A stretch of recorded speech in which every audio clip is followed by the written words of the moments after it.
안녕하세요. 비자인 코리아 장영닷컴 행사 사무소의 장만직 행영사입니다. 오늘 강의해드린 부분들을 정말로 잘 이해를 하셔야 될 것 같습니다. 추후에 영주권을 준비하시든지 아니면 F27 비자를 준비하시든지 아니면 F299 비자를 연장하든지 또는 F7 비자로 연장을 하든지 반드시 알아야 하는 게 바로 소득에 관한 부분입니다. 그 소득을 증명할 수 있는 방법은 통상적으로 소득금액 증명원을 발급을 받아서 진행을 해야 되는 거고요. 일반적으로 아시겠지만 사업소득은 사업소득과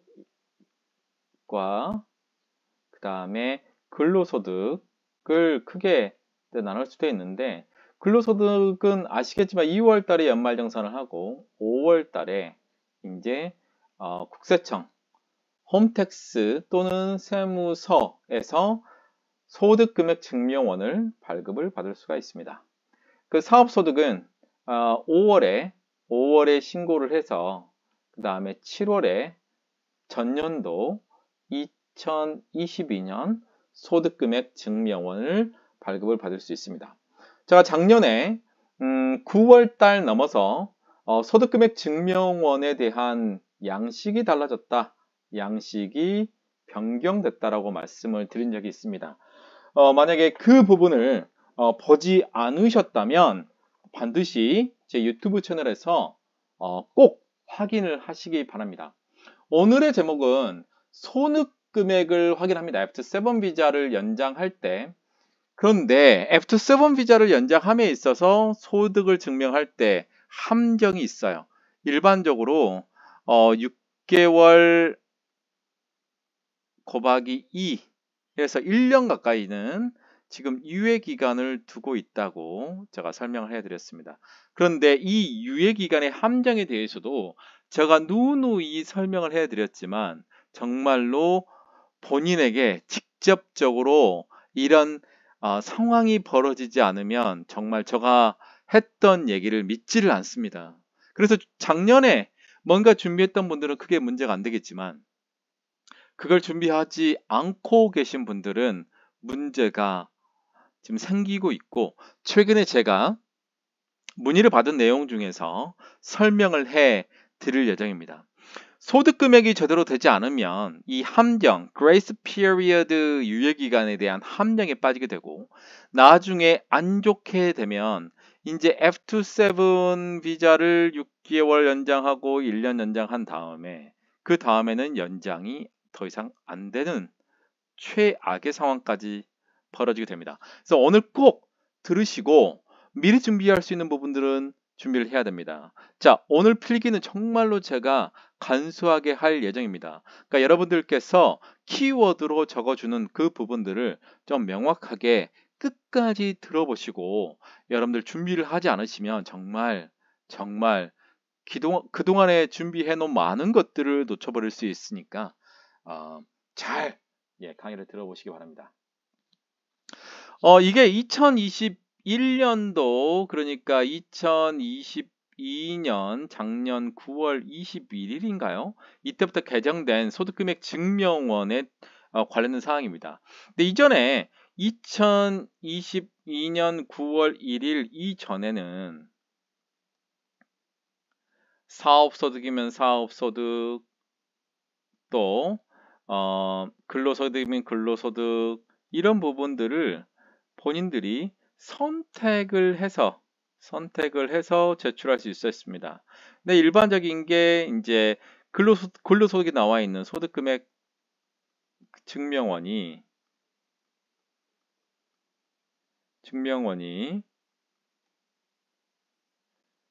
종합소득 크게, 그리고 근로소득 이렇게 나눕니다. 뭐 종교소득도 있고 다른 게 있지만 저희한테 가장 중요한 게 종합소득하고 근로소득입니다. 이 부분들만 설명해 드릴게요. 그래서 종합소득 같은 경우는 사업상에 본인이 이제 하는 경우, 개인 사업이나 뭐 이런 부분이 되겠죠. 또 뭐 3.3%를 떼서 일하는 경우, 또는 프리랜서, 이분들이 일반적입니다.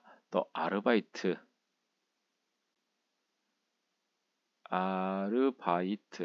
단기성, 그다음에 일회성 노동을 제공하는 경우 있잖아요. 일회성 노동. 이런 부분들이 종합소득 쪽에 포함이 되고, 근로소득은 순수한 연말정산이 되는, 연말정산 2월달에 했잖아요. 정산되는 그 부분들을 하게 됩니다. 근데 중요한 건 뭐냐면 이제 소득을 인정하는 범위가 굉장히 중요합니다. 소득을 인정하는 범위에 따라서 정말 이 소득을 맞추기가 만만치가 않은 거예요. 그래서 소득의 인정 범위는 어떻게 하느냐, 그게 오늘 제가 설명해 드릴 내용입니다. 자, 우선은 자세히 들어야 되는 게 어떤 거냐면, 자, 여기 종합소득에 관련된 거는 오늘은 설명을 안 하고요. 이제 연말정산을 이미 했던 사람의 케이스입니다. 정확한 금액은 약간 차이가 있습니다만 이거를 출입국에서 어떻게 보느냐에 따라서 금액이 완전히 달라집니다. 예를 들자면 F27 같은 경우는 이제 기본 요건이 80점 플러스, 그 다음에 소득에 따라서 또는 점수에 따라서 기간이 주어집니다. 예를 들어서 소득으로 따지면 소득이 4천만 원 이상 되면 2년을 받게 되는 거고요. 예를 들면 이제 최저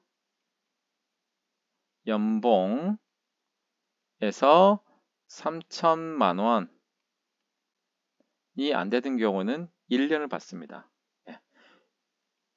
근데 만약에 80점이 안 되거나 그 다음에 최저 연봉 이상이 되지 않는 경우에는 앞에 설명해 드린 것처럼 그레이스 피리를 줘서 6개월 곱하기 2, 그래서 총 1년의 기간을 연장을 해주고 이후에 만약에 기본적인 요건 80점과 최저임금 이상을 맞추지 못하면은 D10이나 E7이나 그 전에 받았던 자격이나 F2 비자는 없어지게 됩니다.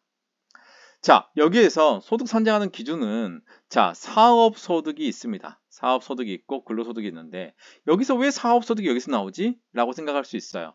자, 사업소득은 근로를 제공하는 대가로 일반적으로 받은 금액인데 일반적으로 이게 이제 아르바이트나 또 3.3% 이상, 3.3%를 세금을 떼거나 그런 식으로 해서 근로를 제공하고 받는 금액은 근로소득으로 넘어가는 게 아니에요. 사업소득으로 넘어갑니다. 근로소득은 4대 보험이 가입이 되어 있는 겁니다. 자, 지금 현재 근로자가 이 비슷한 거를 보내줬는데 처음에는 지급받은 총액을 기준으로 해서 4,500만 원을 출입국에서 검토를 하고 그래서 2년을 줬다가 다시 얼마 전에 연락을 줘서 6개월밖에 못 주겠다라고 최종 통보를 받았답니다. 2년을 제가 받았는데 왜 6개월을 나중에 통보를 해주느냐? 우선은 기본적으로 검토하고 나서 추후에 문제가 발생이 되면 그때 출입국에서는 이제 통보를 다시 줄 수 있는데 이제 지급받은 총액 이게 이제 연말정산 2월달에 연말정산을 한 거죠. 연말정산을 해서 만들어진 소득이 4,500만 원이기 때문에 그래 2년이지 않느냐라고 판단을 한 것 같아요. 처음에 출입국에선. 그런데 그 후에 이 계산이 잘못됨을 알고 6개월밖에 안 줬습니다. 그 이유는 뭘까요? 자, 사업소득은 근로소득하고 다릅니다. 이 근로소득이라고 찍히는 거는 4대 보험이 가입이 되어 있는 것이고요. 자, 여기에서 지급받은 총액과 소득 금액이 있습니다. 여기가 0이 하나 빠져야 됩니다. 560만 원입니다. 5,600이 아니고요. 자, 여기서 뭐냐면 근로소득 4대 보험이 가입되어 있는 경우에는 지급받은 이 둘 중에 지급받은 총액 또는 소득 금액 중에 어떤 거? 네, 지급받은 총액 쓰지 않겠습니다. 안 들으시는 분들 굉장히 나중에 고민에 빠질 수 있게끔 끝까지 들으시면 도움이 될 수 있게끔. 예. 자, 근로소득 4대 보험을 가입한 경우에는 지급받은 총액과 소득 금액 중에 지급받은 총액을 기준으로 합니다. 그리고 사업소득, 예를 들면 아르바이트, 근로제공하는 아르바이트 같은 그런 경우에는 지급받은 총액과 소득 금액 중에서 이거는 56만 원입니다. 560만 원입니다. 중에서 어떤 거를 받을 수 있느냐? 네, 소득 금액을 받을 수 있습니다. 자, 그래서 총 계산을 해보면 2,200만 원 플러스 560만 원이 되기 때문에 2,760만 원, 3천만 원이 안 되죠. 1년을 줘야 되는 상황이 된 건데, 중요한 건 뭐냐면 이 소득이 10점이 되는 겁니다. 10점이 되기 때문에 실제로 80점이 안 되면 6개월밖에 줄 수 없는 상황이죠. 자, 다시 한번 말씀드리겠습니다. 자, 연말정산을 했더라도, 근로를 제공해서 연말정산 신고를 했더라도 4대 보험이 가입되어 있는 거는 근로소득으로 빠지고, 그 이외에 4대 보험 가입하지 않는 이제 근로 제공을 하는 기준으로 해서 아르바이트라든가 단기성으로 일한다든가 그런 경우에는 사업소득으로 빠져버린다. 내가 근로를 제공한 근로자이지만 사업소득으로 빠져버린다. 그러니까 근로소득 4대 보험 가입한 경우에는 지급받은 총액과 소득금액 중에 지급받은 총액 100%를 인정받고요. 사업소득은 지급받은 총액이 아닌 소득 금액을 받게 됩니다. 그래서 이분은 2021년도에 소득 금액이 2,200만 원 근로소득 플러스 사업소득 소득 금액인 560만 원. 그래서 2,760만 원, 3천만 원이 안 돼서 결국은 1년이라는 비자를 받을 수 있었는데, 문제는 80점도 맞아야 된다. 80점 맞지 않아서 6개월이다. 처음에는 이렇게만 계산했다가 이렇게만 계산했다가 나중에 문제가 생긴 케이스입니다. 자, 여러분 이건 잘 들으셔야 됩니다. 자, 예를 들면 내가 지금 연장이 안 됐어요. 자, 2021년 소득으로 80점 또는 최저 연봉 이 중에 아무것도 맞추지 않는 경우에는 이제 2023년도잖아요. 예. 그래서 지금 3월 달에 연장을 해줄 겁니다. 연장을 해주고요. 그러면 2023년 9월 달까지 되고, 이때도 또 당연히 안 되면 2024년 10, 11, 12, 3월 달 이렇게 되겠죠. 이게 끝나면 더 이상 no more F7 연장입니다. 그래서 이게 D10으로 가든지 E1, E7으로 가야 됩니다.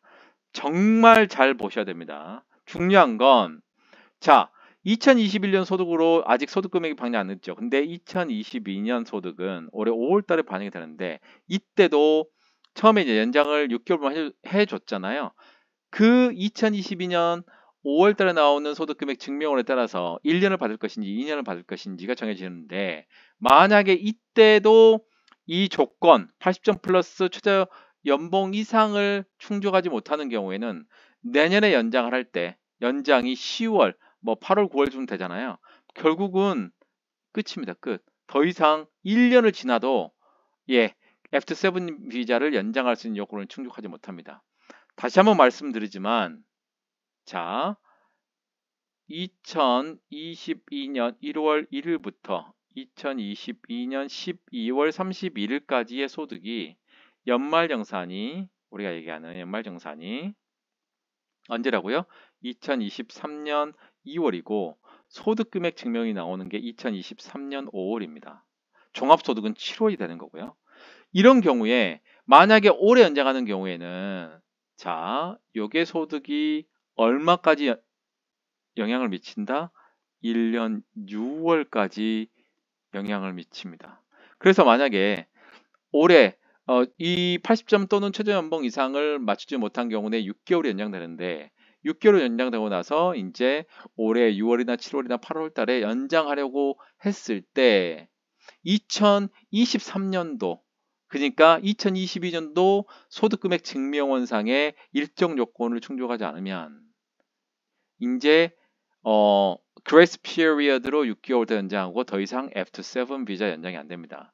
이분이 GNI라면 어떨까요? GNI. 예를 들면 배우자가 지금 F271 비자 가지고 있는 경우는 어떨까요? 엄청나게 심란해져 버립니다. 1년까지는 F271 비자도 연장이 되지만 F7 비자가 연장이 안 되면 F271 비자는 아예 없어져 버립니다. 다시 한번 설명하겠습니다. 마지막으로 사업소득과 근로소득 똑같은 근로를 적용하지만 지급받은 총액과 소득 금액이 있어요. 근로소득 그리고 사업소득 어떤 게 지급받은 총액을 계산하는지 소득 금액을 계산하는지 명확하게 확인해 보시기 바랍니다. 자세하게 안에 설명을 해 드렸기 때문에 여러분들 꼭 이 강의 들으시고 연말정산 일반적으로 하잖아요. 미리 내년도, 내후년도를 계산을 해 놓지 않으면 여러분들 열심히 만들어 놓은 F7 비자가 1년이 지난 다음에 더 이상 연장이 안 되고 다시 처음으로 다시 돌아가야 되는 상황이 생깁니다. 여러분들 이 부분들 꼭 명심하시기 바랍니다. 자, 오늘은 소득 금액을 확인할 때 F7 비자 연장할 때 가장 중요하다고 말씀드렸고 지금 유예 기간으로 6개월을 주고 6개월씩 2번 연장하는 거죠. 그 부분에서 1년 동안 그레이스 피어리드를 받았다고 굉장히 좋아할 게 아닙니다. 여러분들 조금만 잘못하면 이제 1년 후에는 F7 또 배우자 F71 비자가 없어져 버리고 처음으로 다시 준비해야 되는 상황이